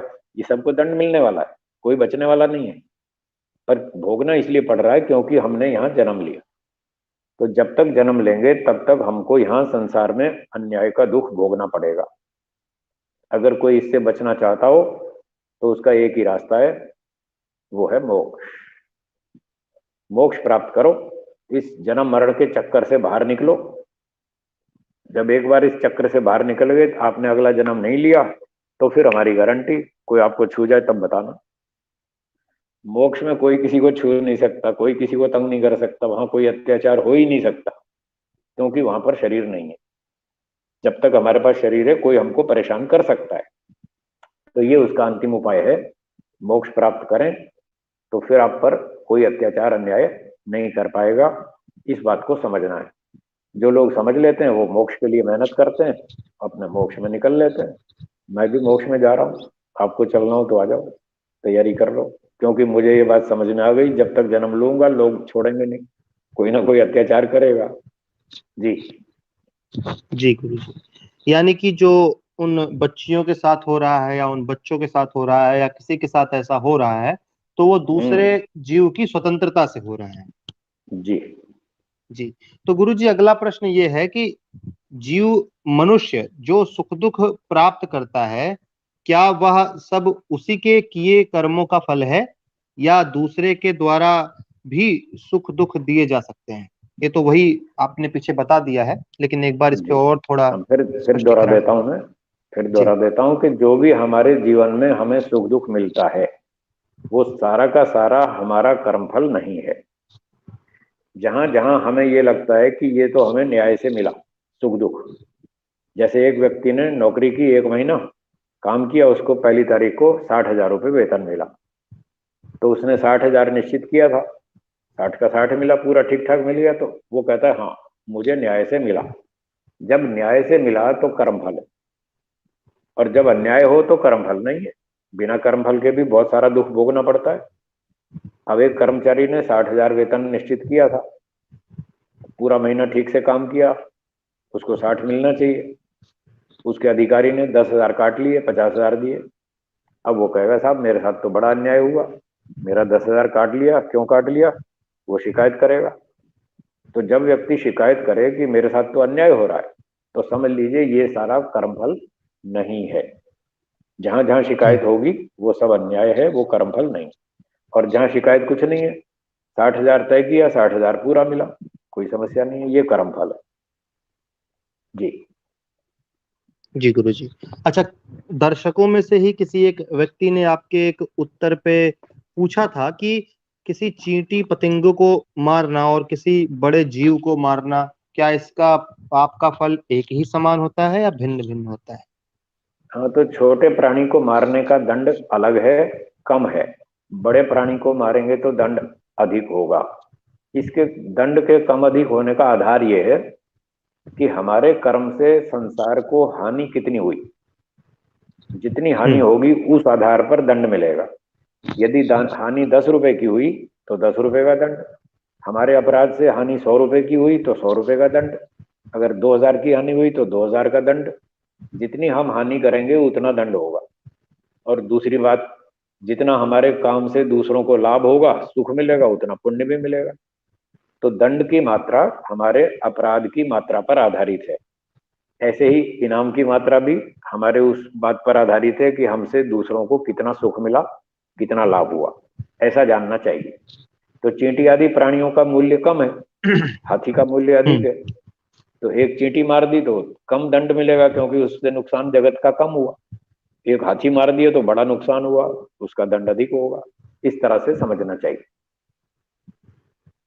जी। तो गुरुजी, जैसे कि परिवार का कोई पालक हो, स्वामी हिंसा कोई करे, झूठ, चोरी, रिश्वत आदि अनैतिक कर्मों से धन कमाता है, साधन जुटाता है, और उसका भोग पूरा परिवार कर लेता है, तो क्या सभी हम्म। को समान दंड मिलेगा या फिर न्यूनाधिक मिलेगा? तो जैसे परिवार में एक व्यक्ति चोरी करके पैसा लाता है, रिश्वत लाता है, और सारे लोग खाते हैं बैठ के, अगर उन जी। परिवार के सभी सदस्यों को मालूम है कि हमारा जो घर का मुख्य व्यक्ति है वो रिश्वत लाता है, मान लो 60,000 तो वेतन है, 30,000 रिश्वत के लाता है, तो 90,000 उसकी मासिक आय है। तो वो सारे के सारे जानते हैं कि हाँ ये रिश्वत लाता है 30,000, और सारे मौज मस्ती से खाते पीते हैं उस रिश्वत के पैसे को भी। तब तो उनको सबको दंड मिलेगा। दंड भी कम अधिक मिलेगा, जो रिश्वत लेता है मुख्य व्यक्ति उसको थोड़ा ज्यादा मिलेगा, और उसके परिवार के लोगों को थोड़ा कम मिलेगा, क्योंकि सीधा सीधा उन्होंने तो रिश्वत ली नहीं, ली तो मुख्य व्यक्ति ने, संचालक ने। तो इस प्रकार से दंड तो सबको मिलेगा, थोड़ा कम अधिक मिलेगा।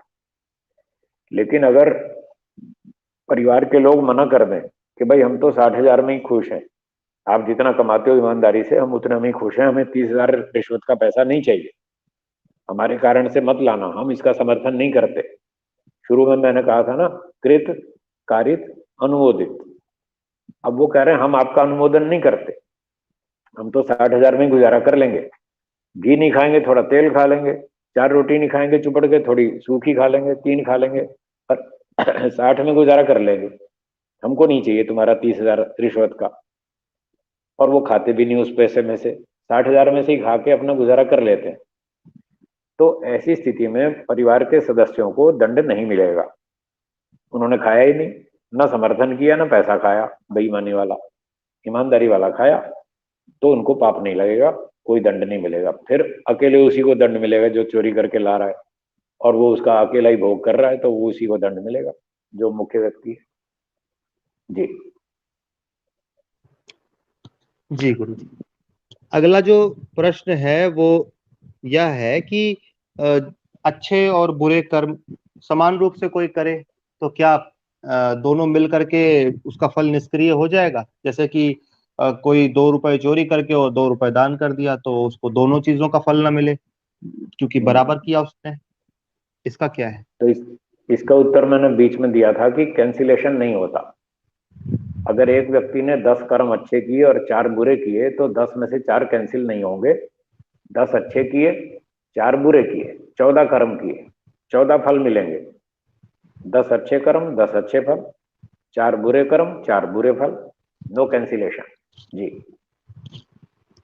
अच्छा गुरुजी, इतनी सारी बातों को सुन करके कुछ लोगों के मन में ये आता होगा कि चलिए हम्म। आपकी सारी बात सही है, लेकिन बुरे कर्म करने वाले व्यक्तियों के पास देखिए अधिक साधन है, अधिक सुविधाएं हम्म। हैं, सुख संपन्न देखे हम्म। जाते हैं, जबकि हम्म। ऐसे व्यक्ति तो सुख साधन सुविधा रहित दुखी होने चाहिए। ऐसा क्यों है?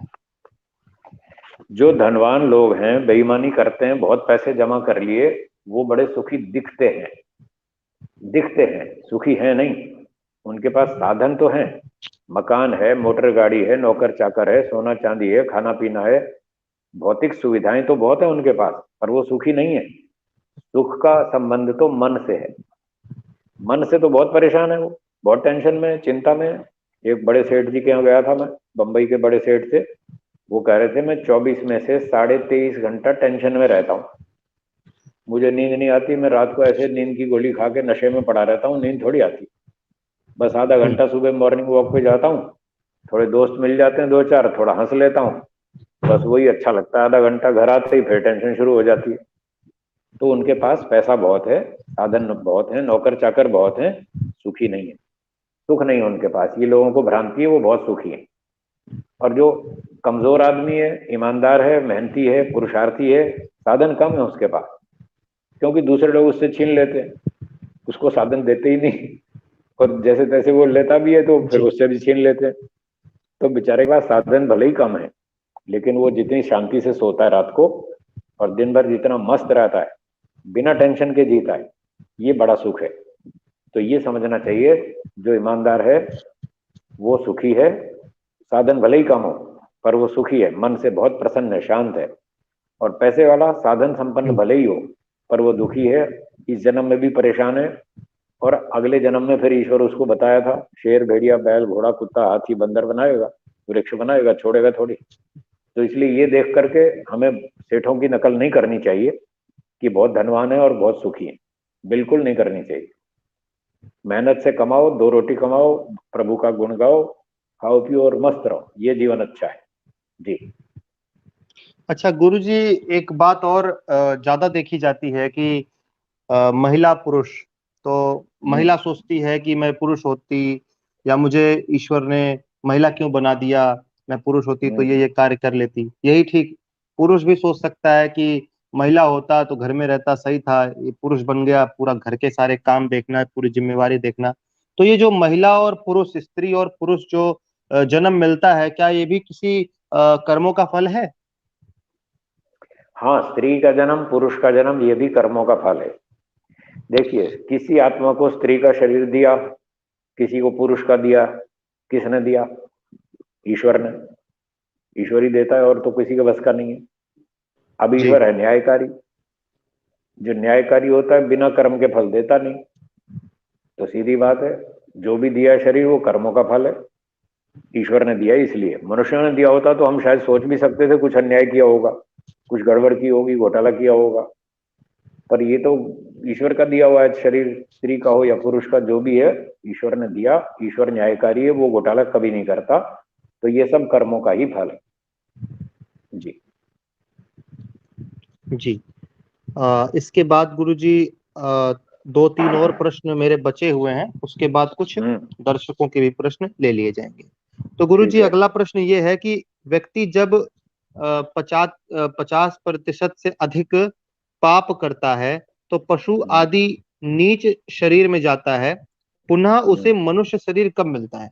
तो आप इसमें दो चीज बता दीजिए कि क्या 50% से अधिक पाप करने पर सच में पशु योनि मिलती है, और अगर मिलती है तो फिर मनुष्य योनि कैसे मिलेगी? क्योंकि पशु तो फिर से कर्म करके अच्छा कर्म तो करेगा नहीं कि मनुष्य योनि मिल जाए। इसके पीछे का इस क्या है? प्रश्न हाँ, इस प्रश्न के उत्तर के लिए आपको 3 नियम छोटे छोटे समझने होंगे, मैं जल्दी से बताता हूं। पहला जी नियम, एक व्यक्ति अपने पूरे जीवन में मान लीजिए 50% अच्छे काम करता है और 50% बुरे, तो बराबर होने पर उसको सामान्य मनुष्य का जन्म मिलेगा। अगले जन्म में 4th क्लास फैमिली में, सामान्य परिवार में जन्म मिलेगा। ये पहला नियम। दूसरा, यदि कोई व्यक्ति अच्छे कर्म 50 से अधिक करता है, 60, 70, 80 अच्छे कर्म, और बुरे कम करता है 20, 30, तो ऊंचे हम्म विद्वान, धनवान, बुद्धिमान, चरित्रवान विद्वान के घर में जन्म मिलेगा, तो उसको उतनी ही सुविधाएं अच्छी मिलेंगी। ये दूसरा नियम। तीसरा नियम, यदि बुरे कर्म 50 से ज्यादा कर डाले, 70% पाप किए किसी ने और पुण्य किए 30%, तो अब उसको मनुष्य जन्म नहीं मिलेगा। अगला पशु पक्षी कीड़ा मकोड़ा वृक्ष वनस्पति, जहां भी ईश्वर उसके कर्मानुसार भेजेगा वो भेज देगा, फिर अगला जन्म तत्काल मनुष्य का नहीं मिलेगा। अब पशु पक्षी योनियों में भेज दिया तो वहां तो कर्म करने की ज्यादा छूट है नहीं, न बुद्धि है, न पढ़ाई लिखाई है, न हाथ पैर है, ना कोई साधन है, ना कोई वाणी है, कुछ नहीं है। तो वो वापस कैसे लौटेगा मनुष्य योनि में? उसका उत्तर सुनिए। उसी उदाहरण को लेता हूं। मान लीजिए किसी ने, मनुष्य ने 70% पाप कर दिए पूरे जीवन में, पुण्य किए 30%। अब 70 और 30 में कितना अंतर है, डिफरेंस? 40 का। पुण्य 30, पाप 70, तो दोनों को इक्वल लाने के लिए 40% पाप का दंड पहले भोगना पड़ेगा, ये नियम। तो 70 में से 40% पाप का दंड उसको पशु पक्षी कीड़े मकोड़े में 10 20 50 योनियों में ईश्वर दंड दे देगा। अब वो कितनी में देगा वो जाने, हमें नहीं पता। मान लो 50 योनियों में उसने 40% पाप का दंड भोग लिया। अब 70 में से 40 भोग लिया, कितना बचा? 30। और 50 जन्म पहले जब मनुष्य था तब उसने 30% पुण्य भी कमाए थे जो उसके खाते में रखे हैं। तो 30 पुण्य और 30 पाप दोनों बराबर हो गए। अब जब बराबर हो गए तो लौट के फिर वही नियम लगेगा पहले वाला, कि फिर सामान्य परिवार में लौट आएगा, कीड़े मकोड़े से अपना दंड पूरा करके फिर 4th क्लास फैमिली में ईश्वर उसको जन्म देगा। इस तरह से पशु पक्षी योनि से वापस आएगा। पशु पक्षी बनकर कोई नए पुण्य नहीं कमाएगा कि जिसके आधार पर उसको मनुष्य बनाया जाए, ऐसी बात। ठीक है जी जी। तो गुरुजी फिर मतलब बहुत जन्मों के बाद मतलब उसको मनुष्य जन्म मिलता है। तो जी धरती पर लेकिन अब बहुत कम मात्रा में अच्छे कर्म हो रहे हैं, बुरे हम्म कर्म ज्यादा हो रहे हैं। इस हम्म हिसाब से है मनुष्यों की बैटरी। जो है क्या कहते हैं, संख्या कम होनी चाहिए ना, लेकिन हाँ जी हाँ जी। मनुष्य भी बहुत बढ़ रहे हैं। हम्म तो ऐसा क्यों हो रहा है? जी। ऐसा इसलिए हो रहा है कि देखिए, मान लीजिए दिल्ली की संख्या सुबह 2 करोड़ है, सुबह 6 बजे, और 10 बजे उसकी संख्या हो गई 1 लाख बढ़ गई। तो 1 लाख कहाँ से आ गए? कोई सोनीपत से आया, कोई रोहतक से आया, कोई बहादुरगढ़ से आया, कोई गाजियाबाद से आया, कोई फरीदाबाद से आया। इतने लोग यहाँ आ गए। जब यहाँ आ गए दिल्ली में तो 1 लाख संख्या बढ़ गई। तो जहां जहां से आ गए वहां उतनी उतनी घटेगी भी सही, घटेगी भी सही। तो जितने लोग सोनीपत से दिल्ली आएंगे उतने लोग सोनीपत में कम हो जाएंगे। मनुष्य तो वही के वही है। तो इसी तरह से जब मनुष्यों में संख्या बढ़ती है तो इसका अर्थ है कीड़े मकोड़े में कम होगी, आत्माएं तो फिक्स है। तो मनुष्यों की संख्या जो बढ़ रही है वो इसलिए बढ़ रही है कि कीड़े मकोड़े में से अपना दंड पूरा भोग लिया और वो लौट करके वापस मनुष्य योनि में आ गए। उनका नंबर आ गया, ईश्वर ने उनको मनुष्य योनि में पहुंचा दिया वापस। अच्छा, अब मान लीजिए सुबह 10 बजे दूसरे सिटीज से, नगरों से जो दिल्ली में लोग आए वो 1 लाख थे। उनमें से 50,000 तो वापस चले गए, शाम को अपने अप डाउन करते हैं वो घर चले गए। लेकिन 50,000 वहीं रुक गए दिल्ली में। उन्होंने सोचा भाई कल फिर आना पड़ेगा, चलो आज रात यहीं रुक जाते हैं। कोई काम भी निकल आया होगा इसलिए वो रात को वहीं रुक गए।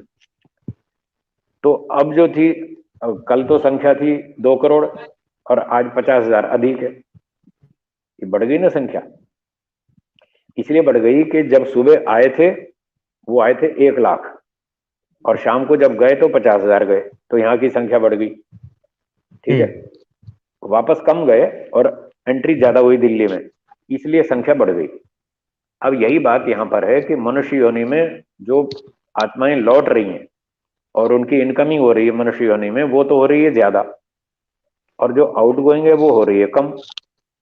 मतलब बच्चे तो पैदा ज्यादा हो रहे हैं और लोग मरते हैं कम। 100 पैदा होते हैं, मरते हैं 20 30। तो मरने वाले कम हैं, मरने वाले कम हैं। क्यों क्यों कम मरते हैं? इसलिए कि मेडिकल साइंस ने आजकल बहुत अच्छी प्रोग्रेस कर ली है। आजकल 20-30 साल पहले जितनी मेडिकल साइंस की प्रोग्रेस थी आज उससे बहुत ज्यादा है। तो आज की स्थिति में मेडिकल साइंस वाले रोगियों को मरने नहीं देते। किसी को डायलिसिस पे लगा देते हैं 5 साल के लिए, वो बेचारा मरता ही नहीं। किसी को हार्ट की समस्या आई, उसका बाईपास सर्जरी कर दी, किसी का स्टंट लगा दिया, किसी का कुछ लगा दिया। तो इस प्रकार से मरने वालों की संख्या कम हो गई और पैदा होने वालों की संख्या बढ़ गई। इसलिए यहाँ पर संख्या बढ़ रही है मनुष्यों में, ये कारण है। जी। क्या दूसरे ग्रहों से भी कुछ जीवन इधर आने की बात कुछ हो सकती है? कुछ लोग ये कहते हैं कि दूसरा ऐसे धरती जैसा कोई और ग्रह होगा, वहां पे जीवन होगा, वहां की आत्माएं यहाँ आती होंगी। हाँ, ये हो सकता है, बिल्कुल हो सकता है। दूसरे ग्रहों से भी आत्मा यहाँ आ जाती हैं, ईश्वर का काम है, वो व्यवस्था करता रहता है। वहां से भी 2 4 5 यहाँ भी आ सकती हैं, कोई समस्या नहीं है। हो गया हो गया जी। जी।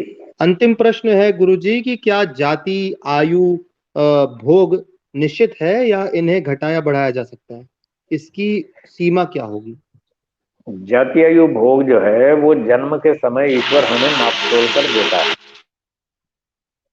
नाप तोल कर देता है। मान लीजिए आपने एक दुकान पर गए सामान खरीदने, तो 1,000 रुपया दिया तो 1,000 रुपये का सामान मिल गया। वो फिक्स होगा ना 1,000 का, भाई इतना मिलेगा, तो उतना मिल गया आपको। इसी तरह से हमने जो पिछले जन्मों में कर्म किए, उन कर्मों में से मान लीजिए 20,000 कर्मों से ईश्वर ने हमको जाति आयु भोग दिया, मनुष्य की जाति दे दी, 80 साल की आयु दे दी, और एक अच्छे परिवार में, संपन्न परिवार में जन्म दे दिया, जहां बचपन से ही संपत्ति, खाना पीना सुविधा अच्छी थी। तो ये जन्म के समय एक बार ईश्वर ने हमें कर्मफल के रूप में जाति आयु भोग दे दिया, ये हमें 80 साल तक चलेगा।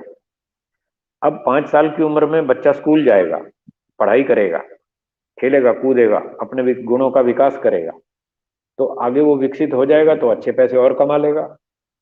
अब जो पैसे कमाएगा, जो विद्या पढ़ेगा, जो पुरुषार्थ करेगा, ये नए कर्मों का फल है। इन नए कर्मों से, इस जन्म के कर्मों से वो अपने आयु और भोग को बढ़ा सकता है। अगर अच्छी मेहनत करेगा, पढ़ाई अच्छी करेगा, डिसिप्लिन में रहेगा, बुद्धि का विकास करेगा, तो अच्छी जॉब करेगा, अच्छे पैसे कमाएगा, खाएगा पिएगा, कार बंगले में रहेगा, मौज करेगा। इस तरह उसने भोग बढ़ा लिए। और व्यायाम किया, ब्रह्मचर्य का पालन किया, संयम से जीवन जिया, शाकाहारी भोजन खाया, उसकी आयु भी बढ़ जाएगी। तो इस प्रकार से हम आयु को और भोग को बढ़ा सकते हैं इसी जीवन के नए कर्मों से। अब अगर कोई इससे उल्टे काम करे तो घटा भी सकते हैं। मान लो 80 साल की आयु दी थी ईश्वर ने पूर्व जन्म के कर्मों के आधार पर, और अब उसने अंडे मांस खाने शुरू किए हैं, चोरी की, व्यभिचार किया, बदतमीजी की, और झूठ छल कपट आदि पाप कर्म करता रहता है, और शराब वराब पीता रहता है, तो उसकी आयु 10-15 साल कम हो जाएगी। वो 80 की बजाय 65 में ही उसका शांति पाठ हो जाएगा। हाँ, तो इस तरह से हम आयु को घटा भी सकते हैं, बढ़ा भी सकते हैं। भोग को, एक जो घर से संपत्ति मिली थी वो ठीक थी पैदा होती, फिर आदमी ने पढ़ पढ़ा करके अच्छे पैसे भी कमा लिए, आगे चल के जुआ खेलना शुरू कर दिया, अब जुए में हार गया संपत्ति, तो उसके भोग कम हो गए। तो इस प्रकार से नए कर्मों से हम अपने आयु और भोग को बढ़ा भी सकते हैं, घटा भी सकते हैं, इसमें हम स्वतंत्र हैं। तो ये कर्मफल की व्यवस्था ऋषियों ने शास्त्रों में बता रखी जी। जी, तो गुरु जी जितने प्रश्न मैंने बनाए थे वो सभी मैंने जी आपके समक्ष रख दिए हैं। अब कुछ ठीक, दर्शकों के प्रश्न ले लेते हैं। ठीक है, सनातन लीजिए। संचयन से एक गुरु जी प्रश्न आया है जो कि हम्म, इस विषय से भिन्न है। वो कह रहे हैं हम्म। कि स्वामी जी दर्शन योग धाम परियोजना पर थोड़ा प्रकाश डालिए। दर्शन योग धाम योजना जो है वो गुजरात में गांधीनगर जिले में शुरू हो रही है। एक स्थान बना रहे हैं वहां पर, दर्शन योग धाम के नाम से। वहां पर कुछ आश्रम टाइप और गुरुकुल टाइप व्यवस्था रहेगी।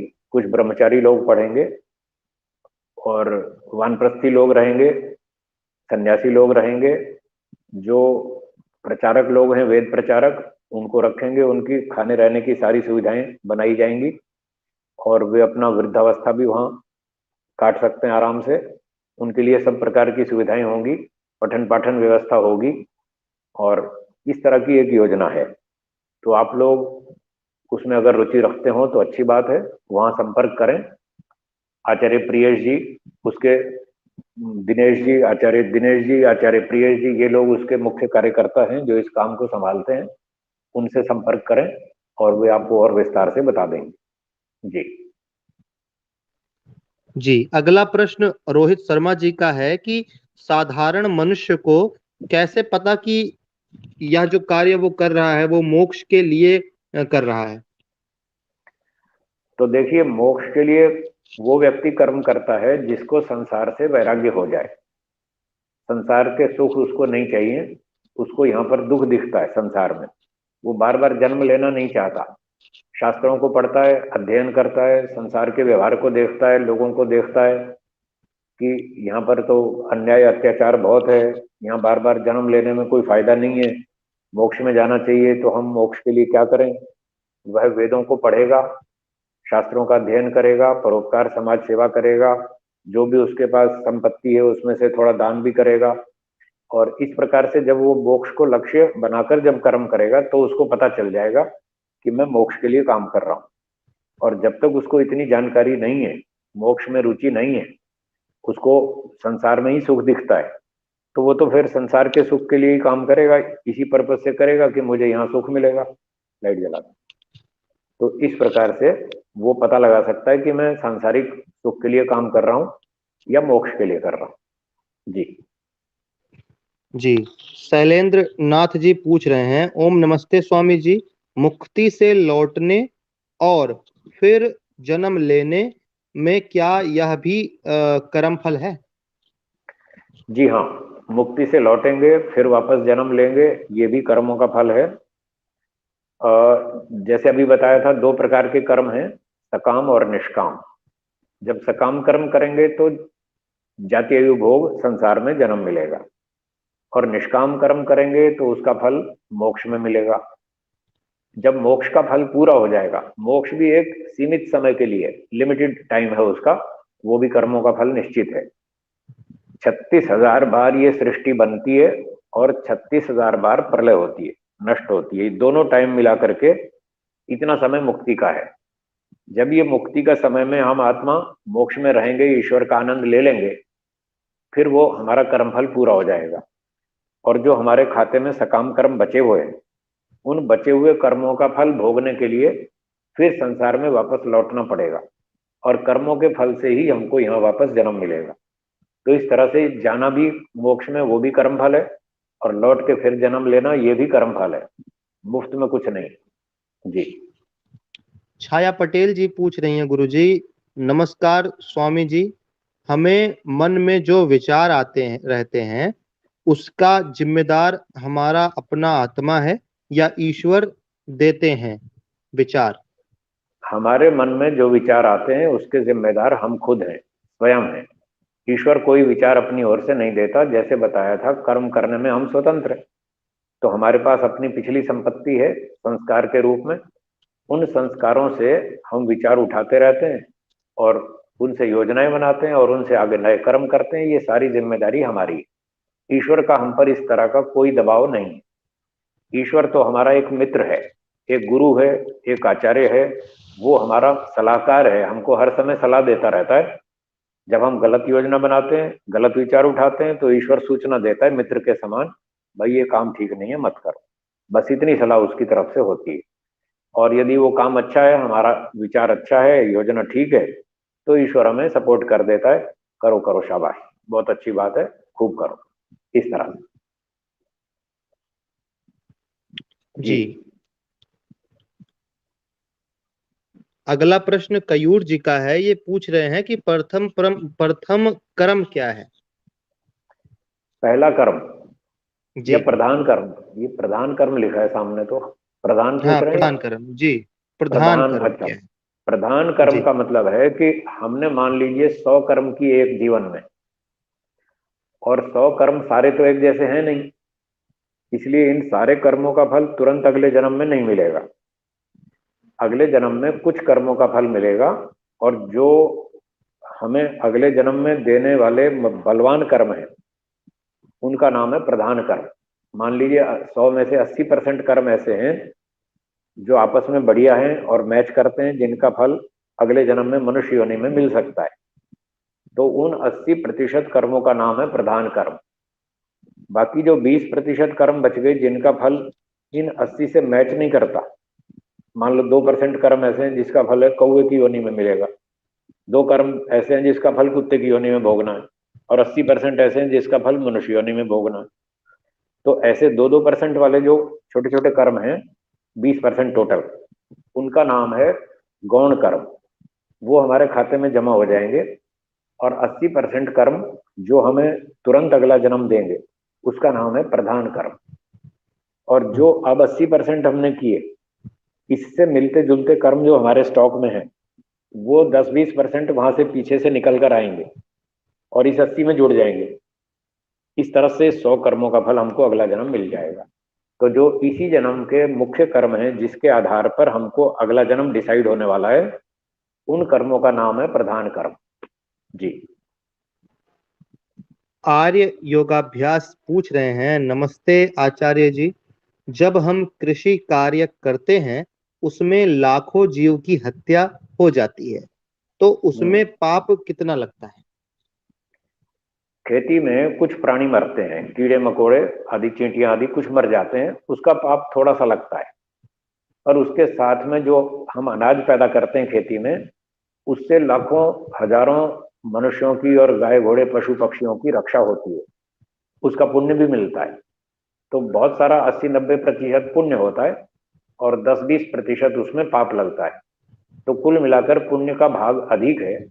इसको मिश्रित कर्म कहते हैं। तो जिसमें पुण्य का भाग अधिक हो वो काम कर लेना चाहिए, इसलिए खेती कर सकते हैं, कोई दिक्कत नहीं। और जिसमें पाप की मात्रा अधिक हो, पुण्य 10% ही हो और पाप 80-90% हो, वो काम नहीं करना चाहिए। चोरी डकैती लूटमार हत्याएं आदि इस तरह के पाप नहीं करने चाहिए, खेती कर सकते हैं जी। जी, राकेश कश्यप जी पूछ रहे हैं कि नास्तिक लोग तो हर बात का सबूत मांगते हैं, उनको कैसे समझाया जाए? तो आपको, नास्तिक लोग जो प्रमाण मांगते हैं उसके लिए आपको प्रमाण शास्त्र में एक्सपर्ट होना पड़ेगा। प्रमाण शास्त्र है न्याय दर्शन।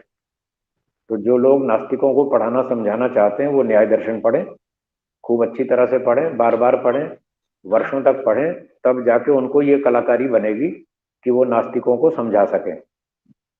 मैं इस न्याय दर्शन को पढ़ता हूँ और करीब 40-42 साल से पढ़ रहा हूँ, पढ़ाता भी हूँ। करीब करीब 125 बार मैं इस न्याय दर्शन को पढ़ चुका हूँ। इसलिए मुझे बहुत अच्छा मालूम है कि आस्तिकों को कैसे समझाना है, नास्तिकों को कैसे समझाना है। मैं दोनों तरह के लोगों को समझा सकता हूँ, पर शर्त यह है कि वो समझना चाहते हों। 3 शर्तें हैं, जो व्यक्ति समझना चाहता है उसको मैं समझा सकता हूँ। जिसमें ये 3 बातें नहीं होंगी उसको कोई भी नहीं समझा सकता। पहली बात, उसमें समझने वाले में आईक्यू लेवल अच्छा होना चाहिए, बुद्धि का स्तर ऊंचा होना चाहिए, जो कठिन बात को समझ सके। दूसरी बात, उसमें सच्चाई और ईमानदारी होनी चाहिए कि जो बात प्रमाण और तर्क से समझाई जाएगी उसको वो स्वीकार करेगा। स्वीकार करने की हिम्मत उसमें होनी चाहिए, ईमानदारी होनी चाहिए, हठ दुराग्रह ना हो। तीसरी बात, जिस विषय में वो समझना चाहता है उस विषय में थोड़ा स्टडी भी होनी चाहिए, उन शास्त्रों का थोड़ा अध्ययन भी होना चाहिए। बैकग्राउंड उसकी अच्छी हो तो उसको समझाया जा सकता है। और जिसकी ये 3 बातें नहीं है जिसमें, उसको नहीं समझा सकते। तो नास्तिकों को आप ज्यादा समझाने की कोशिश फिलहाल ना करें, पहले तो अपनी योग्यता बनाएं, जब आपकी योग्यता बन जाए फिर उनको समझाएं जी। जी, एक्स बॉय जी कोई करके हैं, वो पूछ रहे हैं, प्रणाम स्वामी जी, मेरा यह प्रश्न है कि कभी कभी किसी दुर्घटना के कारण हमारी हानि हो जाती है, तो क्या इसकी भरपाई ईश्वर करता है अथवा नहीं? अगर आपने अपनी पूरी सावधानी रखी और सुरक्षा के साधन पूरे थे, मेहनत पूरी की, उसके बावजूद भी कोई व्यक्ति अन्याय कर गया और आपकी नुकसान हानि कर गया, तो फिर ईश्वर उसकी भरपाई करेगा। गॉड विल कॉम्पनसेट, ईश्वर आपके नुकसान की पूर्ति कर देगा जी। जी, एक अंतिम प्रश्न है, पहले मैं देख लूं कि ये प्रश्न है या फिर नहीं। जी देखिए।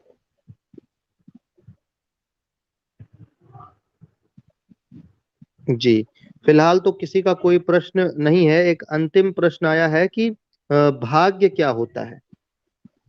भाग्य क्या होता है, इसका उत्तर है कि जो हमने कर्म कर लिए, चाहे इस जन्म में चाहे पिछले जन्मों में, जो हमने कर्म कर लिए, हमारे द्वारा ही किए गए कर्म है, उन हमारे कर्मों का जो फल हमको मिलता है उसका नाम भाग्य है। तो जैसे बताया था, कुछ कर्मों का फल इस जन्म में मिलता है, कुछ का आगे मिलेगा। जो हमारे कर्मों का फल हमको मिलता है वो भाग्य है। चाहे इस जन्म के कर्म हो, चाहे पिछले जन्मों के कर्म हो, चाहे फल इस जन्म में मिले और चाहे अगले जन्मों में मिले, जब भी मिले, जो हमारे कर्म का फल है वो भाग्य है। और जो हमारे कर्म का फल नहीं है, खाम खा भोगना पड़ा दूसरों के अन्याय से, वो हमारा भाग्य नहीं है, उसको भाग्य नहीं समझना चाहिए। लोग इस बात को नहीं समझते, जो भी सुख दुख आता है उसको भाग्य पे डाल देते हैं। आलसी प्रमादी लोग हैं, मेहनत करते नहीं और भाग्य को दोष देते हैं, ये गलत है। भाग्य को दोष मत दीजिए, आपका भाग्य बहुत अच्छा है, आपको वर्तमान में पूरी मेहनत करनी है। आखिरी बात कह देता हूं आज के इस सत्र की, जो व्यक्ति अपना भविष्य अच्छा बनाना चाहता है उसको अपने जीवन में 3 बातें याद कर लेनी होंगी। 3 काम करने पड़ेंगे। पहला, अपना काम पूरी ईमानदारी से करना, ये सबसे पहली शर्त है। जो भी अपना भविष्य भाग्य अच्छा बनाना चाहता है उसके लिए पहली शर्त है कि वो अपना काम पूरी ईमानदारी से करे, झूठ छल कपट धोखा बेईमानी ना करे। दूसरी बात, अपना काम पूरी बुद्धिमत्ता से करे, मूर्खता के डिसीजन ना ले, बुद्धिमत्ता से डिसीजन ले, मुझे क्या करना है दूर तक सोच के चले। दूसरी बात, और तीसरी बात है वो जो उसने लक्ष्य बनाया उसके लिए पूरी मेहनत करे। तो ईमानदारी, बुद्धिमत्ता और पूरी मेहनत, जो व्यक्ति ये 3 चीजें पकड़ के चलता है उसका फ्यूचर ब्राइट है, उसका भविष्य बहुत अच्छा है, वो सुखी रहेगा, उसका भाग्य बहुत अच्छा है। और जो ये 3 काम नहीं करेगा वो पिटेगा, दुखी रहेगा इस जन्म में भी और अगले में भी, और वो चिल्लाता रहेगा, रोता रहेगा, मेरी किस्मत खराब है। किस्मत खराब बिल्कुल नहीं है, खराबी आपके अंदर है। अपनी खराबी ठीक करो, अपना भविष्य अच्छा बनाओ। ठीक है जी। जी गुरु जी, यदि आज्ञा हो तो एक अंतिम महत्वपूर्ण प्रश्न आया है, इसको लेकर के फिर लाइव को बंद कर देंगे। एक ठीक है, व्यक्ति बोलिए। पूछ रहे हैं कि मुक्ति का सरल रास्ता क्या है, तो इसी पे मुक्ति फिर का समाप्त सरल करते हैं। रास्ता, मुक्ति का सरल रास्ता क्या है? हम्म। इसका उत्तर है, मुक्ति का सरल रास्ता वेदों के अनुसार आपको 3 काम करने पड़ेंगे। वेद के अनुसार 3 काम करने पड़ेंगे। पहला, वेद आदि शास्त्रों को, ऋषियों के ग्रंथों को पढ़कर अपने नॉलेज को करेक्ट करना, अपने ज्ञान को शुद्ध करना, ये पहला काम। ये मुक्ति का शॉर्टकट है, सरल रास्ता है, सबसे शॉर्टेस्ट रूट है, इससे छोटा और कोई नहीं है। तो वेदों को, शास्त्रों को पढ़कर अपने ज्ञान को शुद्ध करें। दूसरा, अपने कर्मों को वेद के अनुकूल बनाएं, अच्छे काम करें, बुरे काम ना करें, निष्काम कर्म करें, मोक्ष प्राप्ति के लिए करें, सांसारिक सुख के लिए नहीं। ये दूसरी बात। और तीसरी बात, ईश्वर का ध्यान, उपासना, मेडिटेशन करें, ईश्वर की अष्टांग योग की साधना करें, जो महर्षि पतंजलि जी ने योग दर्शन में बताई है। वो अष्टांग योग का आचरण करें, उससे समाधि तक पहुंचकर हमारी जो अविद्या आदि हैं दोष, ये सब नष्ट हो जाएंगे। जब अविद्या आदि दोष नष्ट हो जाएंगे बस उसके बाद मोक्ष हो जाएगा। ये मोक्ष का पहला और आखिरी रास्ता है। इसके अलावा दुनिया में कोई मार्ग नहीं है, बाकी सब घोटाला है, बेईमानी है, वो मिस गाइडेंस है, वो आपको गलत रास्ता बताएंगे।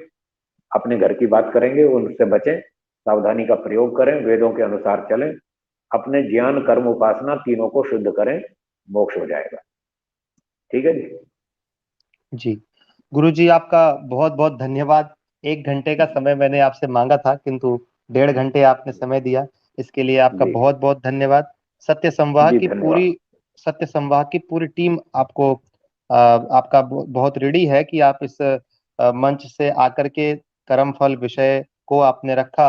और दर्शकों से मैं क्षमा प्रार्थी हूं कि समय का अभाव होने के कारण से आपके अन्य प्रश्नों को आज नहीं लिया गया है। यदि कभी फिर ऐसा अवसर बना तो फिर कभी लाइव कर लेंगे, तब आपके प्रश्नों को ले लेंगे। आज के लिए ठीक इतना है। ही, मिलते हैं किसी और लाइव में। तब तक के लिए नमस्ते गुरु जी, नमस्ते। नमस्ते। नमस्ते ओम। जी, सबको नमस्ते। धन्यवाद।